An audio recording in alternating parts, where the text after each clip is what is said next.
आज लोग सोचते हैं कि हम गोपी की तरह कपड़े पहन लें। आज वृंदावन में एक स्पेशल ड्रेस मिलती है, उसको कहते हैं गोपी ड्रेस। तो कहा गोपी के जैसे कपड़े पहन लो तो हम गोपी बन जाएंगे। थोड़ा सा तिलक लगा लो, कंठी इत्यादि पहन लो, हम गोपी बन जाएंगे। तो गोपी किसी ड्रेसअप का, गोपी किसी श्रृंगार का नाम नहीं है। गोपी भाव है। गोपी क्या है? भाव है।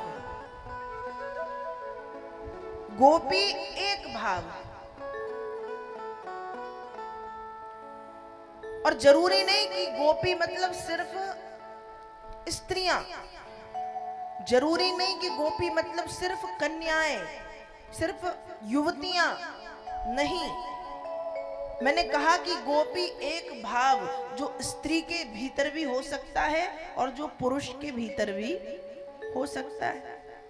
अर्थात जब भक्त के मन में ये वाला भाव आ जाए कि इस दुनिया में सिर्फ एक ही पुरुष है, उस पुरुष का नाम है कृष्ण। दुनिया में एक ही पुरुष है, उस पुरुष का नाम है कृष्ण, और हम सब उस कृष्ण की गोपियां हैं। तो समझ जाइएगा कि हमारे जीवन में गोपी भाव आ गया। तो समझो फिर गोपी भाव जीवन में आ चुका है। तो गोपी क्या है? कहा गोपी एक भाव है। तो रासलीला को समझने के लिए व्यक्ति के जीवन में गोपी भाव का होना जरूरी है। और रासलीला हम जैसे सामान्य बुद्धि के लोगों का विषय नहीं है।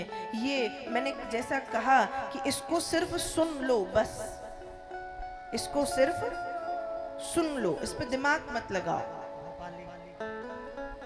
वेद व्यास जी वर्णन कर रहे हैं भागवत के 10वें स्कंद के 29वें अध्याय में कि जब भगवान ने बांसुरी बजाई है,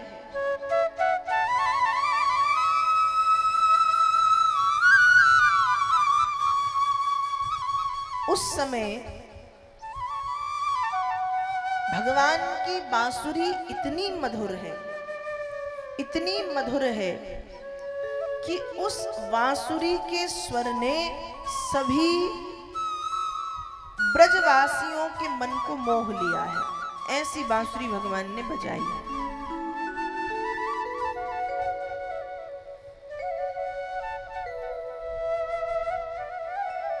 वेद व्यास जी भागवत में लिख रहे हैं कि शरद ऋतु की बेला है।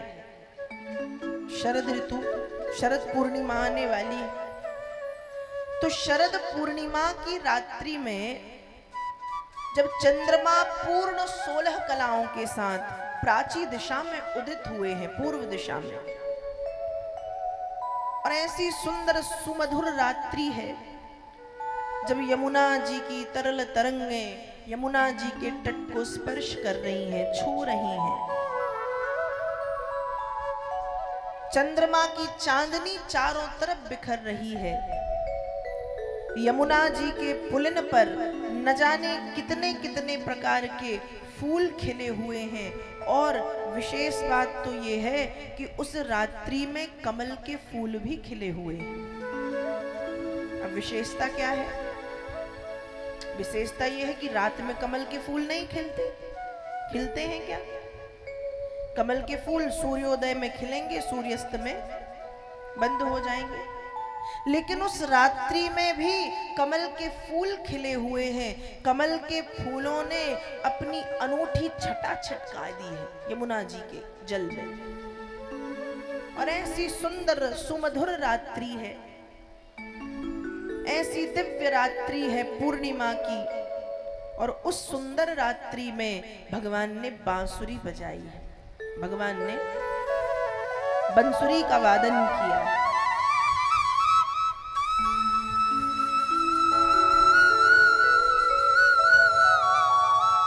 और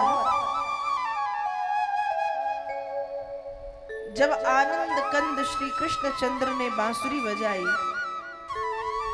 तो व्यास जी लिख रहे हैं, इति वेणुरवं राजन् सर्वभूत मनोहरम् श्रुत्वा ब्रजस्त्रिया सर्वा वर्णयन्ताभिरे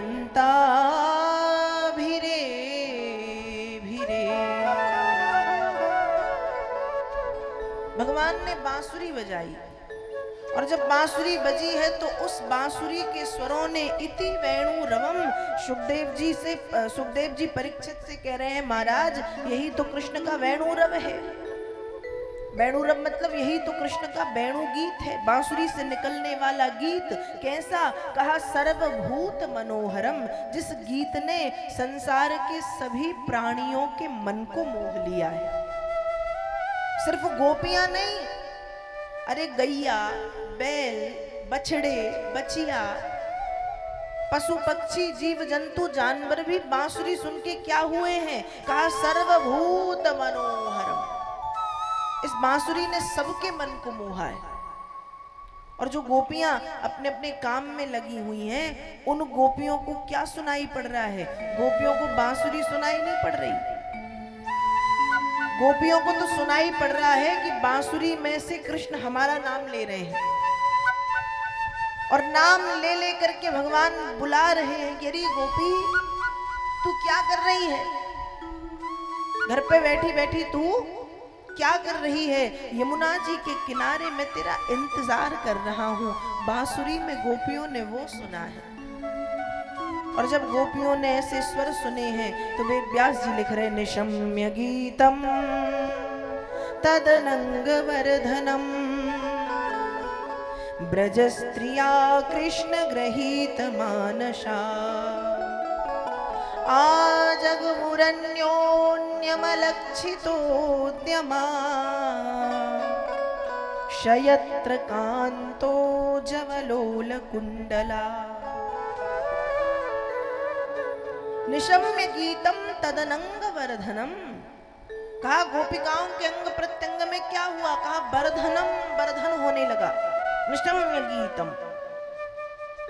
जब गोपियों ने बांसुरी सुनी तो गोपियां जो अपने अपने काम में लगी थी, अपना काम नाम छोड़ के उनके शरीर में एक स्फूर्ति आ गई, एक उत्साह आ गया, एक उमंग आ गया, प्रसन्नता में डूब गई वे और अपना अपना काम धाम छोड़ दिया। कहा जब भगवान ने बांसुरी बजाई तो कुछ गोपियां, शाम का समय था तो गैया के दूध का दोहन कर रही थी, गैया लगा रही थी। पर जब बांसुरी कानों में सुनाई दी तो गाय लगाना छोड़ा, गैया का जो गाय के चार पैरों के बीच में दूध रखने वाला बर्तन छोड़ा और वैसे ही भागी। कुछ गोपियां श्रृंगार कर रही हैं, आधा अधूरा श्रृंगार किया। कैसा श्रृंगार? कहा पैर की पायल गले में पहनी, गले का हार पैर में पहन लिया और वैसे ही भागी है। कुछ गोपियां पतिदेव को भोजन परोस रही थी, भोजन परोसना छोड़ दिया, थोड़ा बहुत परोसा फिर ज्यों का त्यों छोड़ के भागी हैं। कुछ स्वयं भोजन कर रही थी, भोजन करना छोड़ दिया, मुख में कौर है, पानी भी नहीं पिया, वैसे ही भागी हैं। कुछ गोपियां ऐसी हैं जो श्रृंगार कर रही हैं। एक गोपी ऐसी काजल लगा रही थी, अब एक आंख में लगाया फिर दूसरी आंख में लगाया और बांसुरी सुनी तो बांसुरी में वो इतनी डूबी है कि उसने काजल आंखों में तो लगाया, उसने पूरे चेहरे में काजल लगा लिया और पूरे चेहरे में काजल लगा के वो वैसे ही चल दी। अब जब वो वैसे ही चल दी तो दूसरी गोपियां बोली कि तुम ऐसे जाओगी, तुम ऐसे जाओगी? गोपी ने कहा हाँ मैं ऐसे जाऊंगी, क्यों कोई दिक्कत है?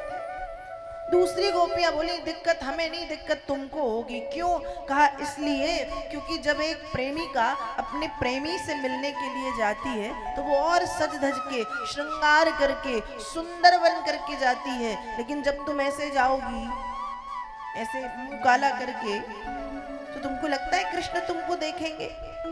तुमको लगता है कृष्ण तुमको देखेंगे? गोपी हंसने लगी और गोपी उत्तर देती यही तो तुम समझती नहीं हो, कृष्ण शरीर की सुंदरता थोड़ी देखते हैं, कृष्ण शरीर की सुंदरता थोड़ी देखते हैं। यदि कृष्ण शरीर की सुंदरता देखते तो हाथी को कभी नहीं मिलते। कृष्ण शरीर की सुंदरता देखते तो शबरी को कभी नहीं मिलते। यदि कृष्ण शरीर की सुंदरता देखते तो जटायु पर कृपा नहीं करते।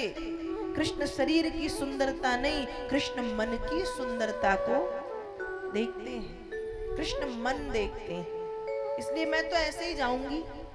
मुझे देखने के कृष्ण तुम सबसे ज्यादा मुझे देखेंगे, और मुझे देखने के दो कारण हैं। पहला कारण कि वे शरीर की सुंदरता नहीं मन की सुंदरता देखते हैं, और मुझे देखने का दूसरा कारण ये है कि मैं भी काली और कृष्ण भी काले।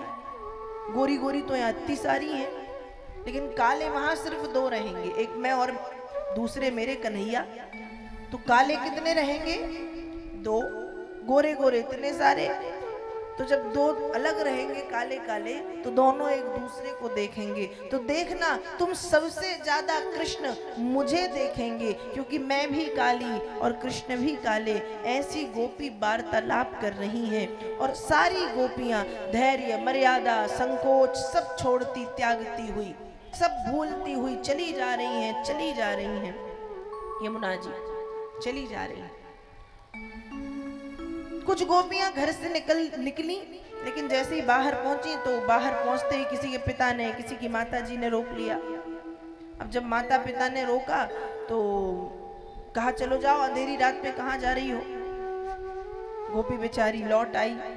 अब जब लौट के आई तो घर के भीतर दरवाजे बंद किए, और विरह की वेदना में इतनी जली इतनी जली इतनी जली कि शरीर घर पे छूट गया, और शरीर से प्राण निकल कर के यमुना जी किनारे पहुंच गए। तो कुछ गोपिकाएं शरीर से और कुछ गोपिकाएं आत्मा से यमुना जी पहुंची हैं, और सारी गोपिकाएं धैर्य मर्यादा संकोच सब त्यागती हुई छोड़ती हुई भगवान श्री कृष्ण से मिलने के लिए चली जा रही हैं, चली जा रही हैं, चली जा रही हैं। अब जब गोपियां पहुंची, भगवान ने दूर से देखा, और जब भगवान ने दूर से गोपियों को देखा है तो दूर से देख करके भगवान खुश हुए हैं, स्वागत किया है। स्वागतम भो महाभागा प्रियम किम करवाणि चो ब्रजस्या नामयम कश्चित ब्रूतागमन कारणम। स्वागत किया है, स्वागत है, स्वागत है, स्वागत है। मैं तुम्हारे लिए क्या करूं? स्वागत है, स्वागत किया। लेकिन जब गोपियां पास में जाकर के खड़ी हुई, भगवान के पास में पहुंच गई बिल्कुल, थोड़ी देर तो भगवान ने उनसे बातचीत की, और बातचीत करने के बाद फिर भगवान गोपियों से कहते हैं कि गोपियों, मैंने सुना है कि पतिव्रता स्त्री को ऐसे अंधेरी रात में अकेले नहीं घूमना चाहिए। पतिव्रता स्त्री के लिए ये शोभा नहीं देता। तो क्या तुम पतिव्रता नहीं हो? लौट जाओ, तुम्हारे पति तुम्हारे माता पिता तुम्हारे बच्चे तुम्हें ढूंढ रहे होंगे, वापस जाओ। ये पतिव्रता स्त्री का धर्म नहीं है, वापस जाओ, वापस जाओ। जब भगवान ने ऐसी बात की तो गोपियों को गुस्सा आ गया। गोपियां कहती हैं, कृष्ण एक बात बताइए, मान लीजिए हमारे पतिदेव हमको 10 दिन के लिए छोड़ के कहीं बाहर जाएं, और अपनी एक मिट्टी की मूर्ति हमको दे के जाएं कि इसकी सेवा करो, खूब सेवा करो, जैसे मेरी सेवा करती हो वैसे इसकी करो। क्या करना चाहिए? भगवान ने कहा, पति की आज्ञा मान के उस मूर्ति की सेवा करो। ठीक है। कहा, गोविंद 10 दिन के बाद जब हमारे पतिदेव लौट के आए और हम उस मिट्टी की मूर्ति की सेवा में लगे हों, और बाहर दरवाजे पे हमारे पति खड़े होकर दरवाजे खटखटा रहे हों, तो कृष्ण हमको क्या करना चाहिए? हमको उस मिट्टी की मूर्ति की सेवा पूरी करनी चाहिए, या दरवाजे पर खड़े सच्चे वाले पति का स्वागत करना चाहिए? भगवान बोले, ये भी कोई पूछने की बात है?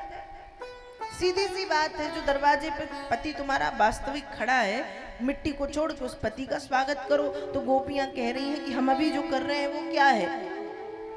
भगवान ने कहा, मतलब ये कि जो घर पे है ना, वो मिट्टी का पति, हाड़ मांस का पुतला, आज है कल नहीं रहेगा। आज है कल नहीं रहेगा। जब हमें आपके रूप में, जब हमें आपके रूप में सच्चे पति की प्राप्ति हो गई है, जिसको जगत पिता जगत पति कहते हैं, जिसका आदि अंत नहीं, जो अनंत है, तो हम क्यों उस मिट्टी की मूर्ति की सेवा में अपना समय बर्बाद करें? आप ना मिलते तो बात अलग थी, पर जब आप मिल गए हो तो हम क्यों अपना जीवन उस मिट्टी की सेवा में बिताएं? भगवान ने जब गोपियों की बात सुनी तो भगवान को लगा बात तो बिल्कुल सही है, और फिर भगवान ने गोपियों के समर्पण को देखा है, और समर्पण को देख करके भगवान ने गोपियों के साथ रास किया है। क्या किया है? रास। देखो, जब रास हुआ है ना, तो रास में एक गोपी एक कृष्ण, एक गोपी एक कृष्ण, एक गोपी एक कृष्ण, सैकड़ों गोपियां सैकड़ों कृष्ण, हर गोपी के पास अपना एक कृष्ण है। कृष्ण कैसे लग रहे हैं? कहा कृष्ण काले काले बादलों की तरह श्याम वर्ण। और गोपी कैसी लग रही है? कहा गोपी ऐसी जैसे बादल के बीच में चमकने वाली बिजली की तरह स्वच्छ श्वेत धवल सफेद दिख रही है। तो एक गोपी एक कृष्ण, एक गोपी एक कृष्ण, एक गोपी एक कृष्ण। और फिर भगवान ने बांसुरी बजाई है और गोपियों के साथ वहां पर भगवान ने रास लीला की। स्वर ने गोपिकाओं के मन को मोह लिया है। समर्पण के साथ गोपियां रास लीला में मगन है, रास कर रही हैं। रास करते करते करते करते करते अचानक से गोपियों को एक भाव आया, और भाव क्या? अहंकार का भाव। कौन सा भाव? अहंकार का। और ध्यान रखिएगा, भक्ति मार्ग में सबसे बड़ी बाधा है अहंकार। भक्ति के मार्ग की सबसे बड़ी बाधा है अहंकार। आप कितने भी बड़े भक्त क्यों ना बन जाओ, आपको अहंकार नहीं होना चाहिए।